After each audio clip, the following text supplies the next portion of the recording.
नमस्कार, आप देख रहे हैं द न्यूज, आपके साथ मैं सृष्टि मिश्रा। तीन बड़ी खबरें सामने आ रही है।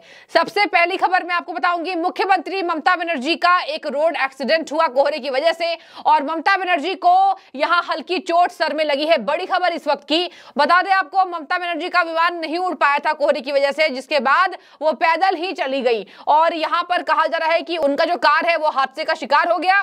ममता बनर्जी एक बैठक में शामिल करके वर्धमान से वापस कलकत्ता लौट रही थी और उसी बीच ये खबर सामने आई कि ममता बनर्जी चोटिल हो गई हैं। इसके साथ मैं आपको बता दूं, यहां पर कहा जा रहा है कि ममता बनर्जी एक तो देखिए अलग राजनीति लेके बैठी हुई हैं।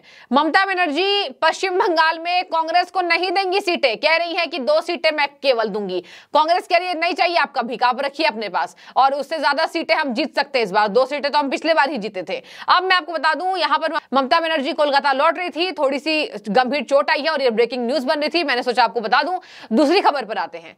सबसे बड़ी खबर पंजाब आम आदमी पार्टी से भगवंत मान ने देखिए कह तो दिया कि ममता बनर्जी को वी विल नॉट फॉलो, हम फॉलो नहीं करेंगे, लेकिन ममता बनर्जी के रास्ते पर ना कहिए, अपने रास्ते पर चल चुके हैं। बड़ी खबर इस वक्त की, पंजाब में आम आदमी पार्टी का अलायंस कांग्रेस पार्टी से नहीं होगा और बड़ा दावा भगवंत मान का। आम आदमी पार्टी के नेता, पंजाब के मुख्यमंत्री भगवंत मान ने बड़ा ऐलान किया है कि 13 सीटें पंजाब आप जीतेगी। तो आपने देख लिया, ये इंडी गठबंधन है या फिर टूटी हुई गठबंधन, आप कमेंट अभी लिखिए। आपको बता दें, शहजाद पूनावाला राष्ट्रीय प्रवक्ता भारतीय जनता पार्टी के, उन्होंने राहुल गांधी से एक अपील कर दी है और मैं चाहूंगी इस अपील पर आप अपनी राय रखिए। उन्होंने कहा कि राहुल गांधी जी, क्या आप भारत जोड़ो यात्रा कर रहे हैं बेकार में, आप इंडी जोड़ो यात्रा कीजिए। देखिए, बीजेपी कभी भी इंडिया गठबंधन नहीं बोलती है, वो इंडी गठबंधन बोलती है। कहते हैं इंडिया का नाम भी बर्बाद होता है। ये तमाम भ्रष्टाचारी एक में आ चुके हैं। और देखिए, यहां पर शहजाद पूनावाला ने यह बड़ा बयान दिया है कि राहुल गांधी को इंडी गठबंधन जोड़ना चाहिए। बता दें आपको, शहजाद पूनावाला ने कह दिया कि ममता बनर्जी ने ऐलान कर दिया कांग्रेस पार्टी का साथ नहीं देंगी, भव्य राम मंदिर बन रहा है, इधर विपक्ष टूटकर बिखर गया है। शहजाद पूनावाला का कड़ा कटाक्ष पूरे गठबंधन की पार्टी पर। से तो दिल्ली में आकर दोस्ती करते हैं, मस्ती करते हैं, परंतु बंगाल में इनकी रोज कुश्ती चलती है। कभी अधीरदा ममता दीदी को कहते हैं कि अवसरवादी नेत्री हैं, कभी कैंसर कह देते हैं पार्टी को, कभी राष्ट्रपति शासन की मांग करते हैं। वहाँ पर ममता दीदी कहती हैं कि इंडी गठबंधन का नाम मैंने सुझाया था, ये तो लेफ्ट वालों की सुनते हैं, हम तो 34 साल इनके खिलाफ लड़ते रहे, हम कैसे इनकी बात को माने। और केवल यहाँ पर नहीं, हर जगह एक नया कलेश दिखाई देता है। महाराष्ट्र में संजय बनाम संजय अभी तक थमा नहीं है। उत्तर प्रदेश में हमने देखा है कि बसपा ने कांग्रेस पार्टी के ऑफर को रिजेक्ट कर दिया। समाजवादी पार्टी और कांग्रेस के बीच में भी चिरकुट छुटवैया इस प्रकार की भाषा आम हो चुकी है। दिल्ली में आम आदमी पार्टी कांग्रेस पार्टी सीटों पर चर्चा करती है। पंजाब में सिद्धू बोलते हैं भगवंत मान ने 40,000 करोड़ का घोटाला किया है। भगवंत मान जी कहते एक थी कांग्रेस। और दक्षिण की ओर जाए तो केरल में पिनराई विजयन को सुधाकरन जी और केसी वेणुगोपाल साइकोपैथ, कावर्ड, पता नहीं कौन कौन सी गालियों से नवाजते हैं और कांग्रेस को कहते हैं लेफ्ट वाले कि आपके राहुल गांधी से कहिए वायनाड छोड़ दे। तो मुझे लगता है कि इसीलिए 5 मीटिंग के बाद भी ना इनके पास झंडा, ना एजेंडा, ना नेता, ना नीति, ना नियत है। ये केवल और केवल कन्फ्यूजन वाले हैं, करप्शन वाले हैं और फैमिली के प्रोफेशन को बढ़ाने वाले हैं। इनके पास मिशन विशन नहीं है। जनता ने भी तय कर दिया है, मिशन विशन वालों को सपोर्ट करेंगे, इस प्रकार के रोज कन्फ्यूजन वालों को नहीं करेंगे। और आपको बता दें, यहां पर आम आदमी पार्टी की तरफ से बड़ी तैयारी दिख रही है। आपको बता दें दर्शकों, कोई भी पार्टी गठबंधन का हिस्सा लेकर अपने पैरों पर कुल्हाड़ी नहीं मारना चाहती है।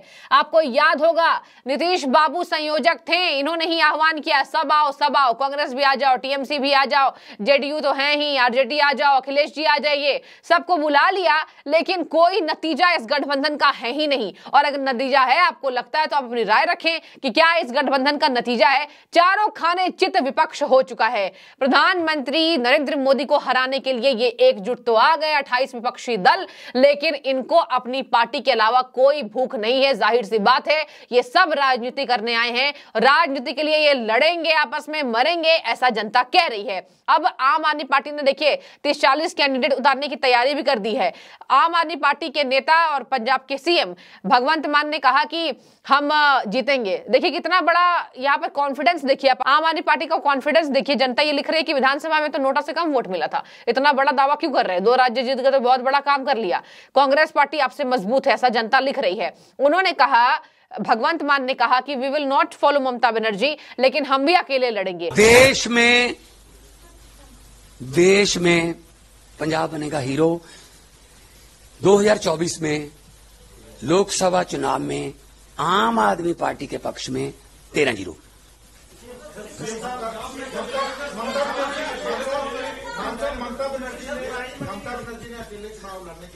देखो ये तो उनका काम है, ये ममता नहीं कोई बात नहीं, वो हो सकता है कोई उनके साथ बातचीत चल रही हो उस लेवल पे, लेकिन पंजाब में हम ऐसा नहीं करने वाले। पंजाब में कांग्रेस से हमारा अब ये सब अकेले लड़ेंगे तो कौन देगा साथ गठबंधन का? जेडीयू में ऐसी ही आपको बता दे इतर बितर सब चारों खाने चित हो चुके हैं। नीतीश के कितने विधायक, 24 विधायक आपको बता दे 45 में से आने वाले हैं, पाला छोड़ने वाले हैं। ललन सिंह के साथ जा सकते हैं या फिर आरजेडी में या फिर बीजेपी में, कुछ भी हो सकता है। अभी इसकी आधिकारिक पुष्टि नहीं आई है तो अभी नाम भी आपको हम नहीं बता सकते हैं। भगवंत मान ने देखिए अभी कहा था एक बैठक में कि हमारे पास कुछ भी नहीं है कांग्रेस के साथ गठबंधन के लिए। उन्होंने कहा था कि पंजाब में हम ऐसा कुछ नहीं करेंगे, हमारे पास कुछ भी नहीं है कांग्रेस के साथ, ये कहा। अब देखिए ये नेताओं की मजबूरी है कि ये मोदी जी को हराने के लिए एकजुट हो चुके हैं प्रधानमंत्री को, लेकिन बीजेपी देखिए बहुत आगे निकल चुकी है। मैं ऐसा इसलिए कह रही हूं, बीजेपी देखिए राम मंदिर बना, भव्य मंदिर बना, लेकिन भव्य मंदिर बनने से राजनीति भी चरम सीमा पर है। बीजेपी का वोट शेयर इससे बढ़ा है और ये आम जनता से आप बस नॉर्मल बात कर लीजिए, पूछ लीजिए तो वो बोलेगी कि हाँ बीजेपी का वोट % बढ़ा है और हमारे रामलला को जो लाए हैं वो हम उनको लाएंगे, ऐसा नारा, ऐसे गाने बज रहे हैं। तो देखिए ऐसे गाने का मतलब है कि जनता फुल टाइम सपोर्ट कर रही है और राष्ट्र को आगे लेकर जा रहे हैं। इकोनॉमी देखिए जनता देखती है, जनता ये नहीं देखती है आपने क्या बयान दिया, जनता देखती है इकोनॉमी देखिए तेजी से बढ़ रही है। 5वीं अर्थव्यवस्था कितनी बड़ी बात है। क्या कांग्रेस के शासनकाल में हम कभी 5वीं अर्थव्यवस्था पर आए? क्या कांग्रेस के शासनकाल में हमने चीनी सैनिकों से जय श्री राम के नारे लगवाए?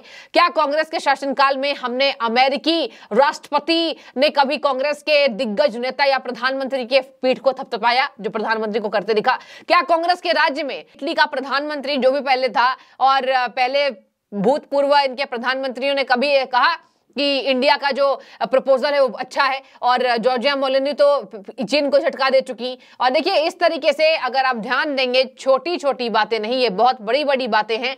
प्रधानमंत्री लगातार विकास के रास्ते पर लेके जा रहे हैं। स्टार्टअप्स इंडिया का सबसे बड़ा नाम है, अर्थव्यवस्था पर हम आगे बढ़ रहे हैं। अब हम अपने घरेलू उत्पाद पर आगे बढ़ रहे हैं कि देश का पैसा देश में ही। तो देखिए कैसे वोट नहीं मिलेगा। और अगर सरकार की कमियां आती हैं तो जमकर विरोध भी होता है। कृषि बिल देखिए गलत था, ये तो बीजेपी के कई दिग्गज नेता भी कह चुके हैं कि ठीक है देखिए कृषि कानून लेकर आ गए लेकिन चलिए हमने वापस ले लिया।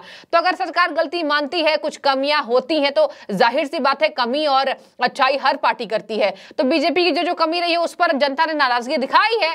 जनता ने कई बार बीजेपी को वोट नहीं दिया काले कानून की वजह से, कृषियों के कानून की वजह से। और देखिए कई बार ऐसे हमने देखा कि ऐसा मुद्दा ज्वलंत छिड़ा कि बीजेपी के लिए दावा हुआ कि वोट % कम होंगे, लेकिन फिर मोदी जी इसको मैनेज कर लेते हैं। तो अगर आप ध्यान देंगे तो विपक्षी पार्टियों को एकजुट होना पड़ेगा। इनके लिए एक सपने जैसा है, ऐसा शहजाद पूनावाला कह रहे हैं, मैं नहीं कह रही हूं, कि इनके लिए सपने जैसा है कि ये इंडी गठबंधन जो है वो प्रधानमंत्री को टक्कर दे। ये किस प्रधानमंत्री की बात कर रहे हैं जो आज पूरे विश्व में अपना झंडा गाड़ चुका है, जिसके वजह से हमारी विश्व में पहचान हुई है, जिसकी वजह से ट्रेड बढ़ा है, जिसकी वजह से आज सबसे अच्छा रिश्ता। देखिए ये मोदी जी को कहते हैं ये तुष्टीकरण की राजनीति करते हैं, मुसलमानों की हितैषी नहीं है। सबसे अच्छे रिश्ते कहां हैं मोदी जी के? सबसे अच्छे रिश्ते आपको बता दें मुस्लिम कंट्रीज में हैं। कांग्रेस के भी इतने अच्छे रिश्ते नहीं हुए। मोदी जी मजार के लिए चादर भी भिजवाते हैं, भाईचारे का नारा देते हैं। तो जो लोग ये कहते हैं कि मोदी जी केवल हिंदुओं के लिए हैं, ऐसा नहीं, ऐसा होता तो देश में देखिए कितनी आग लग जाती। अब तक आपने कहीं देखा कि मोदी जी के आने के बाद देश में कहीं आग लगी हो, या योगी जी के बाद कमान संभालने के बाद? तो देखिए ये छोटी छोटी बातें नहीं है, ये जनता के लिए बहुत बड़ी बातें हैं। बहुत बड़ा यहां पर भविष्य आगे दिख रहा है और प्रधानमंत्री के नेतृत्व में तीसरी बार यहां पर बीजेपी जीतेगी। बीजेपी पूरी तैयारी कर रही है। बता दें आपको बीजेपी गांव चलो अभियान शुरू कर चुकी है और इंडिया गठबंधन ने सीट शेयरिंग की बात तक नहीं की। आपको बता दें बड़े बड़े राजनीतिक हस्तियां कह रही हैं राजनीतिक विश्लेषक कह रहे हैं कि सीट शेयरिंग का मुद्दा इनको 5 महीने पहले नहीं, इनको पिछले साल ही मामला सुलझा लेना चाहिए था। सीट शेयरिंग बहुत बड़ी बात होती है, ये लड़ेंगे और ये लोकसभा चुनाव के डेट आने तक लड़ेंगे तो इनको जनता विश्वास नहीं करेगी, ये खुद एक दूसरे पर विश्वास नहीं करते हैं। अब आम आदमी पार्टी का बड़ा बयान सामने आ गया है। बता दें आपको, यहां पर जिस तरीके से शहजाद पूनावाला ने कहा कि ममता लेफ्ट पसंद नहीं करती है, 34 साल से उनसे लड़ रही हैं और लेफ्ट जो है वो हमने ही इंडिया गठबंधन नाम दिया था और हमें दरकिनार किया जा रहा है। ममता कहती है राहुल गांधी नहीं पूछ रहे हैं, उनकी भारत जोड़ो यात्रा हमारे राज्य से होकर गुजरी थी, बहुत कम दूरी थी हमारे राज्य से पश्चिम बंगाल की, जहां से भारत जोड़ो यात्रा गई और राहुल गांधी नहीं बुलाते हैं। अखिलेश यादव ने कहा कांग्रेस मुझे पूछती नहीं, आप बयान उठा के देख लीजिए।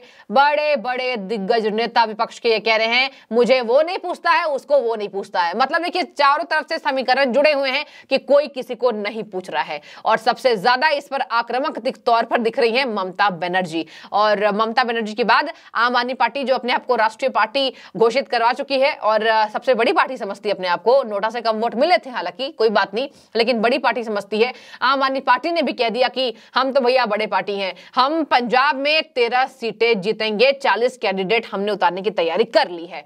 तो क्या आपको भी लगता है कि गठबंधन धराशायी है, फ्लॉप है या फिर सुपर पावर में है? जरूर कमेंट कीजिएगा। शुक्रिया आपका द न्यूज से जुड़ने के